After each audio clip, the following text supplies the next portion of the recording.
Hello guys, അപ്പോൾ ഇന്ന് വീണ്ടും ലക്കി ബാമ്പുമായിട്ടാണ്. അപ്പോൾ ലക്കി ബാമ്പുവിൻ്റെ കുറച്ച് മൂടുകളും, അതായത് ഇലകളൊക്കെ വെട്ടിക്കളയാനായിട്ടുണ്ട്. അപ്പം ഞാൻ വിചാരിച്ചു വന്നെങ്കിൽ വെട്ടിക്കളയാം, അതെന്ത് ചെയ്യാം, വീഡിയോ എടുക്കാമെന്ന്. അങ്ങനെ ഞാൻ തുടങ്ങി.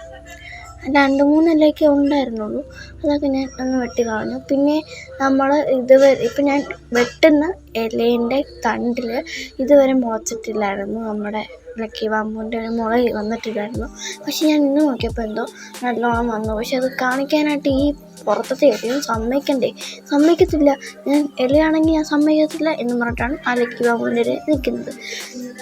അപ്പം നമ്മുടെ കണ്ടോ, ഇതേ കണക്കാണ് മരം കണക്കാണ് ആ ലക്കി ബാമ്പു നിൽക്കുന്നത്. പിന്നെ അടുത്തെന്ന് പറയുമ്പോൾ നമ്മൾ നേരത്തെ കാണിച്ചില്ലേ, അതാണിത്.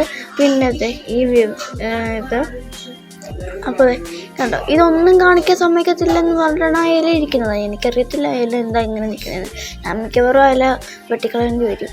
അപ്പം പിന്നെ താഴത്തെ കുറച്ച് അധികം ഇല വെട്ടിക്കളഞ്ഞു. കാരണം താഴത്ത് നിന്നിട്ടൊരു ഉപകാരമില്ല, മേലോട്ടാണ് ഉപകാരമുള്ളത്. അത് മേലോട്ടാണ്. ഇത് ഒരു സൈഡിൽ മാത്രമേ കിളുക്കത്തുള്ളൂ, അത് വേറൊരു കാര്യം. ഇപ്പം നിൽക്കുന്ന സൈഡിൽ മാത്രമേ ഇത് കിളുത്തട്ടുള്ളൂ. ഞാൻ എത്ര ഇതാക്കിയാലും കിളുക്കുന്നില്ല കേട്ടോ ഈ സാധനം. അതെന്താണെന്ന് എനിക്ക് അറിഞ്ഞുകൂടാ. ഞാൻ കഴിഞ്ഞ പ്രാവശ്യം ഞാൻ വെള്ളത്തിൽ ഇട്ട് വെച്ചിട്ടില്ലായിരുന്നു, അത് ഞാൻ കിളിപ്പിച്ചു. പക്ഷെ അത് ഉണങ്ങി വാടിപ്പോയി. അപ്പോൾ പിന്നെ എന്ത് ചെയ്യേണ്ടതെന്ന് കണ്ടിട്ടില്ല. എന്തൊക്കെ